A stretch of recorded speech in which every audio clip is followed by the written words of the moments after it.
नमस्कार बच्चों। आज हम कक्षा 3 की हिंदी व्याकरण पुस्तिका का पाठ नंबर 2 पढ़ेंगे, जिसका नाम है वर्ण और वर्णमाला। वर्ण और वर्णमाला। वर्ण किसे कहते हैं? सबसे पहले बच्चों, वर्ण को इंग्लिश में लेटर भी कहा जाता है, इंग्लिश में। तो अभी हम वर्ण की परिभाषा पढ़ेंगे। ध्वनि की सबसे छोटी इकाई को वर्ण कहते हैं। ध्वनि की सबसे छोटी इकाई को वर्ण कहते हैं। इसके और टुकड़े नहीं किए जा सकते। वर्णों के मेल से शब्द बनते हैं। जैसे वर्ण क्या है? वर्ण जो होती है वो ध्वनि की सबसे छोटी इकाई होती है, सबसे छोटी, यानी उसके आप और टुकड़े नहीं कर सकते।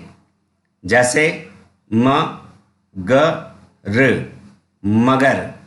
म यहाँ पे वर्ण है, ग यहाँ पे वर्ण है, र यहाँ पे वर्ण है, यानी 3 वर्णों को जब मिलाया गया तो क्या शब्द बना? मगर। यानी वर्णों के मेल से ही शब्द बनते हैं। दूसरा कलश, बरगद। बरगद में कितने वर्ण हुए? 1 2 3 4, 4 वर्ण, यानी 4 वर्ण को मिला के बरगद बना। इसी तरीके से टमटम, इमली, मोर। वर्णों के समूह को वर्णमाला कहते हैं। वर्णों के समूह को वर्णमाला कहते हैं। वर्णों के समूह कौन से होते हैं? जो आप नर्सरी में, एलकेजी में, पहली में पढ़ते हुए चले आए हो। क ख ग घ, यानी आ से लेकर ज्ञानी तक जो वर्ण होते हैं उन सबों को एक साथ क्रम से मिलाते हैं, तब वो बनते हैं वर्णमाला। क्या बनते हैं? वर्णमाला। तो क्या होगा? वर्णों के समूह को वर्णमाला कहते हैं। हिंदी वर्ण 2 प्रकार के होते हैं। हिंदी वर्ण 2 प्रकार के होते हैं, एक स्वर और एक व्यंजन। एक स्वर और दूसरा व्यंजन। अब हम स्वर और व्यंजन के बारे में पढ़ेंगे, यानी स्वर क्या हैं और व्यंजन क्या हैं। स्वर कब पढ़ते हैं? पहले जिन वर्णों के उच्चारण में दूसरे वर्ण की सहायता नहीं ली जाती है, यानी जिन वर्णों के उच्चारण में किसी दूसरे वर्ण की सहायता नहीं ली जाती, उन्हें उसे स्वर कहते हैं। हिंदी वर्णमाला में कुल 11 स्वर होते हैं। स्वर कौन से होते हैं? अ, आ, ई। ठीक है बच्चों, ये वर्ण होते हैं और ये गिनती में 11 होते हैं। तो अगर आपसे प्रश्न पूछा जाए कि हिंदी जो स्वर होते हैं वर्णमाला के, उनमें कितने स्वर होते हैं, हिंदी वर्णमाला में कितने स्वर होते हैं, तो आपका आंसर होगा 11 स्वर। ठीक है, अब आगे चलते हैं।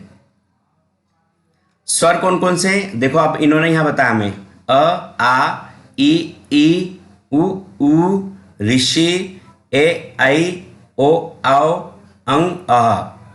ठीक है, जो अंग आह है वो आयोग वहां है। जो अंग आह है, देखो अगर आप यहाँ गिनोगे तो 13 बन जाते हैं यहाँ तक, लेकिन हमारे जो वर्ण हैं, जो स्वर हैं, वो 11 हैं। 11 ये वाले हैं, सिर्फ ये हैं स्वर। अब इनमें जो 2 होते हैं, अंग और आह, इनको क्या कहते हैं? आयोग वाह। क्या कहते हैं बच्चों? आयोग वाह। आगे चलते हैं। दूसरा व्यंजन। व्यंजन क्या है? जिन वर्णों के उच्चारण में स्वर की सहायता ली जाती है, जिन वर्णों के उच्चारण में स्वर की सहायता ली जाती है, उन्हें व्यंजन कहते हैं। व्यंजन कुल गिनती में 36 होते हैं। कितने होते हैं बच्चों? 36। आगे चलते हैं। अब उन व्यंजनों को अलग अलग कैटेगरी में डाला गया।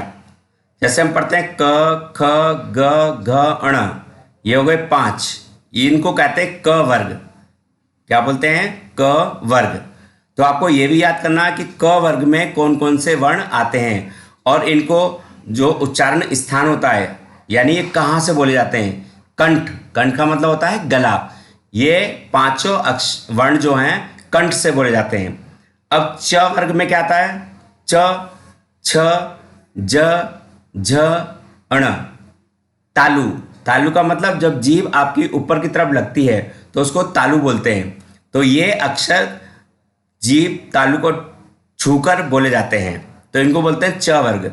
आगे आता है ट वर्ग, ट, ठ, ड, ढ, अण, यह है मूर्धा, मूर्धा वर्ण। आगे है त वर्ग, त वर्ग, त, थ, द, ध, न, यह है दांत, यानी इनका जो उच्चारण है वो दांत से किया जाता है, दांत की सहायता से। आगे है प वर्ग, प, देखो जब प बोल रहे हैं तो हमारे दोनों होठ आपस में मिल रहे हैं, तो इसलिए इनको एक तो प वर्ग है, और देखो उच्चारण स्थान क्या है, होठ, हमारे होठों की सहायता से ही प वर्ग बोला जाता है। प, फ, ब, भ, म, और ये भी कितने हैं, 5। आगे चलते हैं, अंतस्थ, ठीक है, अंतस्थ, यानी ये जो य, र, ल, व हैं, ये 4 होते हैं, और स्वर व व्यंजन के मध्य उच्चारण होता है इनका। आगे ऊष्म वर्ग, श, स, स, ह, मुख से गर्म हवा, यानी मुख, जब हम इन शब्द वर्णों को बोलते हैं तो मुख से गर्म वायु निकलती है। आगे आता है संयुक्त, क्षत्रिय, त्र, ज्ञा, 2 व्यंजनों का मेल, यानी जो 3 आपको यहां पे वर्ण दिए हैं, क्षत्रिय, त्र, अन, ज्ञा, ठीक है, तो ये 2 वर्णों के मेल से बनते हैं। इसके बारे में हम आगे पढ़ेंगे। तो कुल कितने हो गए, 36 व्यंजन, यानी 36 व्यंजन।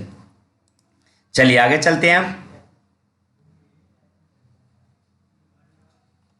संयुक्त व्यंजन, क से अधिक व्यंजनों के मेल से, यानी जो संयुक्त व्यंजन है एक से अधिक व्यंजनों के मेल से बने वर्णों को संयुक्त व्यंजन कहते हैं। जैसे देखो क, श, तो क्या बना, क्षत्रिय, त, र, त्रिशूल, ज, ण, ज्ञा। अभी ऊपर जो हमने आपको संयुक्त वर्ण बताए थे, मैंने कहा था ना अभी कि ये 2 व्यंजनों को मिलाकर ही बनते हैं। देखो वो कैसे, वो यहाँ पे आपको दिखाया गया है, ठीक है। अब चलते हैं आगे, अनुस्वार। अनुस्वार शब्द क्या होते हैं, स्वर के ऊपर लगने वाले बिंदु को, बेटा जो यहाँ पे चंद्र है ये गलत है, इसको हम यहाँ से हटा देंगे, इसको यहाँ से हम क्रॉस कर देंगे, सिर्फ बिंदु आएगा, ठीक है। स्वर के ऊपर लगने वाले बिंदु को अनुस्वार कहते हैं। स्वर के ऊपर लगने वाले बिंदु को अनुस्वार कहते हैं। जैसे पंख, शंख, दन, देखो यहाँ पे बिंदी है, तो ये आपके तीनों जो शब्द हैं ये कौन से हैं, अनुस्वार। कौन से शब्द हैं ये, अनुस्वार। अब आगे चलते हैं, अनुनासिक। अनुनासिक क्या है, स्वर के ऊपर लगने वाले, देखो यहाँ पे भी मिस्टेक है, लगने वाले, यहाँ पर एक शब्द आएगा चंद्र,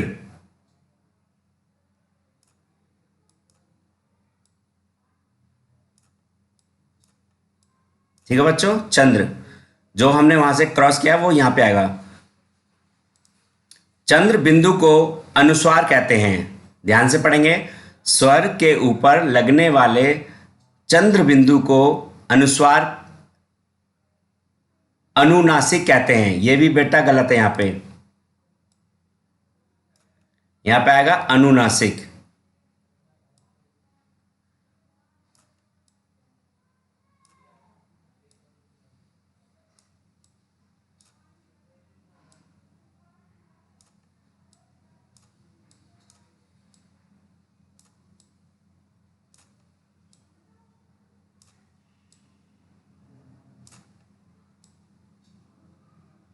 ठीक है, अनुनासिक कहते हैं। दोबारा पढ़ेंगे, स्वर के ऊपर लगने वाले चंद्र बिंदु को अनुनासिक कहते हैं। जैसे चांद, सांप, दांत, देखो तीनों शब्दों पर चंद्र बिंदु लगा हुआ है, तो ये कौन से शब्द कहलाएंगे, अनुनासिक। आगे आता है विसर्ग। विसर्ग क्या है, स्वर के बाद, अब ये कह रहा है स्वर के बाद, पहले आपको बताया था ऊपर, अब है स्वर के बाद। स्वर के बाद लगने वाले बिंदु, देखो ये दो बिंदु हैं, विसर्ग कहते हैं इनको, यानी इन बिंदु को हम विसर्ग कहते हैं। जैसे दुख, अतः, प्रातः, यानी देखो बीच में दो दो बिंदु हैं और नीचे बिंदु हैं, तो ये जो शब्द हैं ये आपके विसर्ग वाले शब्द हैं। अब चलते हैं मात्रा पर बच्चों। अभी हमने स्वर और व्यंजन के बारे में पढ़ा, अब मात्राओं के बारे में पढ़ेंगे। स्वरों की मात्राएं होती हैं जिनका प्रयोग व्यंजन के साथ किया जाता है। व्यंजन पर मात्रा लग जाने से व्यंजन का रूप बदल जाता है। हिंदी वर्णमाला में कुल 10 मात्राएं होती हैं। हिंदी वर्णमाला में कितनी मात्राएं होती हैं? 10 मात्राएं। आइए पढ़ते हैं उनको। देखो ये स्वर है आ, तो इसकी मात्रा होगी ये आ, इसको भी हम आ ही पढ़ेंगे। ई ई ई उ ऊ, तो उ ऊ। ऋषि ए ऐ, तो ए ऐ। ओ औ, तो ओ की मात्रा ये और औ की मात्रा ये। अच्छा, आ, जब हमने आ व्यंजन के साथ मात्रा, अब हमने अ के साथ मात्रा लगाई तो बन गया आ, तो क्या बनता है? आम। आम में अ आ म, जो लाल रंग का डंडा आपको दिख रहा है ये आ है, यानी इसको बोलेंगे आ की मात्रा। तो अ आ म, आम। अब जो छोटी ई है, क पर ई लगी, की सान, क्या हो जाएगा? किसान। मछली, मछली। गुड़िया, गुड़िया। भालू, भालू। ग पर र की मात्रा, ऋषि की मात्रा और ह, तो क्या जाएगा? ग्रह। क पर ए की मात्रा, केला, केला। त पर बड़े की मात्रा, तैराक, तैराक। म पर छोटे की मात्रा, मोर, मोर।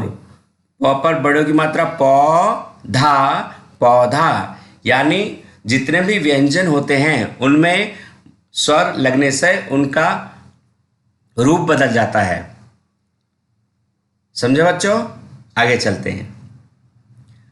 अब हमने पाठ के अंदर जितना भी पढ़ा है, यानी पाठ नंबर 2 में हमने जो भी कुछ पढ़ा है वो यहाँ लिखा हुआ है। अब देखो क्या क्या पढ़ा हमने।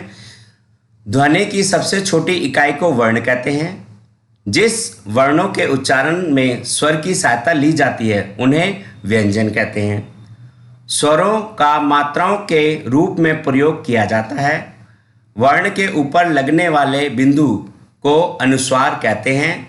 वर्ण के आगे लगने वाले 2 बिंदुओं को विसर्ग कहते हैं। वर्ण के ऊपर लगने वाले चंद्र बिंदु को अनुनासिक चिन्ह कहते हैं।